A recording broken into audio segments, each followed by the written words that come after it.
जो भी आपने थोड़ी सी आवाज़ तेज रखना। और जब आपका वहाँ पर था तब भी एक दिन आपने, मैं उस दिन भी आपको और सचिन भाई को भी मैंने एक बात कही थी, उस दिन भी यही कही थी कि जो आपकी टीम है जो इस आंदोलन की अगुवाई कर रही है, उसमें 2 आदमी हों, 4 हों, 10 हों, एक दिन उन सारे लोगों को बैठाओ और तब जाकर के इसका रोड मैप बने। जैसे मैंने बताया अभी, ये आपकी समस्या नहीं है, वैसे तो पूरे देश की समस्या है, लेकिन देश को चलो छोड़ देते हैं, पर दिल्ली में बहुत सारे विभाग ऐसे हैं जिनकी ये एक जैसी समस्या, एक जैसा दर्द है। अब सब लोग कर क्या रहे हैं, अपनी लड़ाई अलग अलग टुकड़ों में लड़ रहे हैं। और जब अलग अलग टुकड़ों में लड़ाई लड़ते हैं तो निश्चित रूप से जितने संसाधन हमारे पास होते हैं, जितनी मैन पावर होती है, उसके हिसाब से काम करते हैं। जिस कर्मचारी को 2 महीने से, 4 महीने से, 6 महीने से, 1 साल से सैलरी ही नहीं मिल रही है, वो बड़े प्रदर्शन करने के लिए पैसा कहाँ से देगा। सच्चाई ये है कि जब आदमी की नौकरी चली जाती है तो घर से लेकर के घटना स्थल या धरना स्थल तक आने के कई बार जेब में किराए के पैसे भी नहीं, ये कड़वी सच्चाई मैं आपको बता रहा हूं। और इन व्यवस्थाओं का पता सिर्फ उन लोगों को होता है जिनकी जीवन में नौकरी गई होती है, जिनकी कभी नौकरी छूटी नहीं और जिन्होंने नौकरी कभी की नहीं, ऐसे लोगों को इस दर्द का पता कभी नहीं चलता। जहाँ तक राजनीतिक दलों की बात है, मैं आप लोगों को एक चीज़ समझाना चाहता हूँ। आज देश में कांग्रेस है कि भारतीय जनता पार्टी है कि आम आदमी पार्टी, इनकी सरकारें अलग अलग जगह हैं।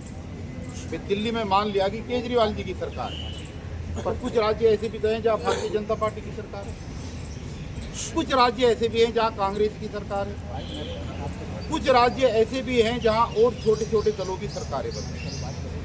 लेकिन जहाँ मजदूरों को उनका हक देने की बात आती है, वहाँ पर ये सारी सरकारें एक ही जैसी हैं, संवेदनहीन सरकारें।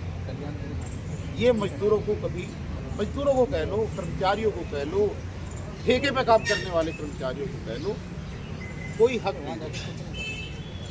इसका एक ही इलाज है, पहला इलाज तो ये है। देखिए, राजनीति में बैठे हुए लोग, हर राजनीतिक दल के अंदर मात्र 10% लोग आपको पढ़े लिखे मिलेंगे। 90% लोग ज़्यादातर वो होते हैं जो 8वीं में 10वीं में फेल हो जाते हैं, कुर्ते पजामे पहन करके गली मोहल्ले के झंडे उठा करके राजनीति, जिनकी खुद नौकरी नहीं लगी, जिन्होंने खुद नौकरी नहीं करी, उनको क्या पता कि कर्मचारी की नौकरी छूटने के बाद उसका दर्द क्या होगा। मैंने देखा था वहाँ पर आपके प्रोग्राम में लोक जनशक्ति पार्टी के झंडा लेकर के हमारे साथी वो चल रहे थे, मिश्रा जी, ठीक है ना। मैं देखिए उनकी कोई आलोचना नहीं कर रहा, मैं तमाम राजनीतिक दलों की बात कर रहा हूँ। समस्या ये है कि यहाँ पर एक पार्टी के झंडे के नीचे अगर हम काम करेंगे तो जिस पार्टी को काम करना है, अगर वो काम करना भी चाहेगी तो भी वो फिर काम नहीं करती। उसको ये लगता है कि यार अगर ये काम कर दिया तो इसका क्रेडिट वो लोग ले जाएंगे जो इनका झंडा लेकर के चले। ये एक कड़वी सच्चाई है, आपको मैं बता रहा हूँ। जब तक हम आंदोलनों को सामाजिक परिप्रेक्ष्य में लेकर के नहीं चलेंगे, जब तक काम। और देखिए, मार्शल एक बहुत बड़ी संख्या, आंगनवाड़ी एक बहुत बड़ी संख्या, स्वास्थ्य विभाग के कर्मचारी एक बहुत बड़ी संख्या है, बिजली विभाग के कर्मचारी बहुत बड़ी समस्या है, एमसीडी के कर्मचारी बहुत बड़ी समस्या है, बहुत बड़ी संख्या है।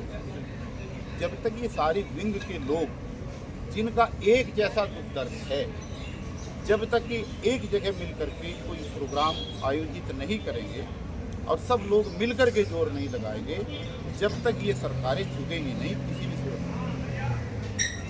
1000 आदमियों का प्रोग्राम आपने कर लिया, 1000 का मान लिया संगत जी ने कर लिया, 2000 का किसी और ने कर लिया, उनको पता है थोड़ी देर आएंगे, हाय हल्ला करेंगे, जिंदाबाद मुर्दा करेंगे, उसके बाद चले जाएंगे। क्योंकि ये ऐसी सरकारें हैं जो सबसे पहले आदमी को आर्थिक रूप से कमजोर करती हैं। इस देश के अंदर जिसकी आर्थिक रूप से कमर टूट गई वो आदमी कभी आंदोलन करने लायक बचता ही नहीं, क्योंकि उनके पीछे उनका परिवार जुड़ा हुआ। एक समय तक तो आदमी इंतजार करता है, उसके बाद में जब परिवार को चलाने की, चूल्हे को जलाने की व्यवस्था आदमी के सामने खड़ी होती है, तो फिर आदमी ये सोचता है यार चलो छोड़ो, अगर यहाँ पर काम नहीं बन रहा कहीं दूसरी जगह, और फिर धीरे धीरे संख्या कम होने लगती है और आंदोलन फिर चल जाता है। पूरे देश की यही स्थिति है। मैं अपने बारे में आपको बता दूं, कश्मीर से लेके कन्याकुमारी तक, मेरी बात गौर से सुने सारे लोग, आप वीडियो भी बनाना भाई, कश्मीर से लेकर के कन्याकुमारी तक ठेके पर काम करने वाले किसी भी आदमी की सैलरी 16,000 17,000 रुपये से ज़्यादा नहीं। और कुछ प्रदेश तो ऐसे हैं जहां मात्र 5,000 और 6,000 रुपये में भी लोग व्यवस्था की वजह से काम कर रहे हैं। ये कड़वी सच्चाई बता रहा हूँ आपको। इस पूरे परिप्रेक्ष्य के अंदर अगर आपकी कहीं जानकारी है तो आप जाइएगा। ये बात मैं इसलिए कह रहा हूं कि देश में जितने नेता हैं, वो चाहे सामाजिक नेता हैं, चाहे यूनियन के नेता हैं, और चाहे किसी पार्टी को चलाने वाले नेता हैं, कोई नेता आपको ऐसा नहीं मिलेगा जो ये कहेगा कि मेरे साथ आ जाओ, मैं तुम्हारा काम नहीं करा सकता। हर आदमी कहेगा मेरे साथ आओ, 1 महीने में तुम्हारा काम करा दूँ। और अपने पीछे भीड़ दिखा करके, अपने आकाओं को खुश करके वो लोग अपनी टिकट की सौदेबाजी वगैरह करके निकल जाते हैं और लोग वहीं के वहीं रह जाते हैं। ये कड़वी सच्चाई आपको। भारत माता की जय। आदमी को पहले ये देखना चाहिए कि हम जहां भी जुड़ रहे हैं या जहां हम जुड़ना चाहते हैं, या जिसको हम अपने काम को कराने की कमान संभालना चाहते हैं, वो आदमी इस काम को करा भी सकता है या नहीं करा सकता, तो ये तो देखना पड़ेगा ना। जिस आदमी को खुद तजुर्बा नहीं होगा वो तुम्हारा काम कैसे करा देगा? कोई भी हो चाहे, बेशक मैं ही क्यों ना हूं, चाहे विनोद संगत जी क्यों ना हो। जब तक किसी भी काम को कराने की तजुर्बे वाले किसी आदमी को आप अपना काम नहीं सौंपेंगे, जब तक आपका काम नहीं होगा, और ऐसे ही आपका दुरुपयोग होता है। मैं कश्मीर से कन्याकुमारी तक की बात इसलिए कह रहा था, मिनिमम वेज की, कि दिल्ली का बिजली विभाग एक ऐसा विभाग है कि आप हमारे यहाँ जाकर के पता करें, कच्चे कर्मचारियों को एज ऑन डेट 35,000 से लेकर 40,000 रुपये की सैलरी मिल रही है। उनको घर से लेकर के दफ्तर, और दफ्तर में आने के बाद में फील्ड में जाने का कन्वेंस अनाउंस अलग से है। सारे लोगों को मेडिकल की फैसिलिटीज मिलती है, और काम करते हुए घर से आदमी जब ड्यूटी के लिए चलता है, जैसे मेरे भाई ने बताया, अगर रास्ते में एक्सीडेंट हो जाए, आदमी की डेथ हो जाए, काम करते हुए डेथ हो जाए, तो कच्चे कर्मचारी को कोई रुपये नहीं देता। हमारे डिपार्टमेंट में कच्चा कर्मचारी अगर काम करते हुए किसी भी कारणवश उसकी डेथ हो जाती है, तो उसी दिन 25 लाख रुपये दिलवा।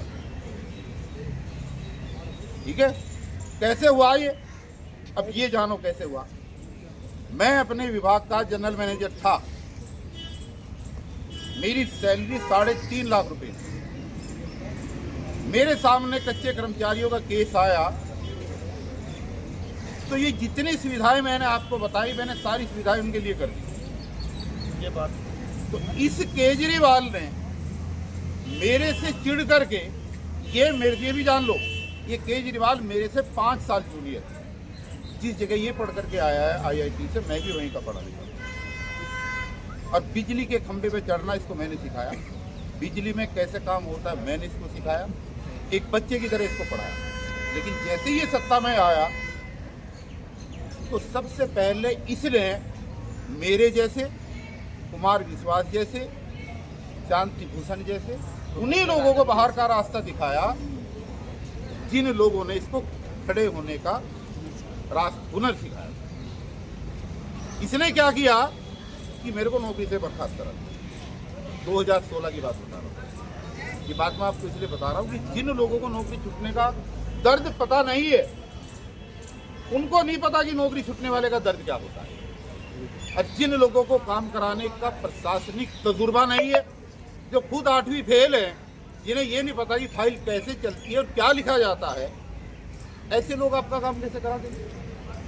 ये तो सोचना पड़ेगा, नहीं सोचना पड़ेगा आपको? सोचना पड़ेगा। जब से लेकर के आज तक हम मजदूरों की लड़ाई लड़ते आ रहे हैं, क्योंकि जिस वजह से सैलरी छूटी, जिस वजह से तनख्वाह छूटी, जिस वजह से टर्मिनल बेनिफिट गए, कम से कम 3 करोड़ रुपए तो मुझे रिटायरमेंट में पैसे मिले, सब खत्म कर दिया केजरीवाल ने। मेडिकल सुविधा जीरो कर दी।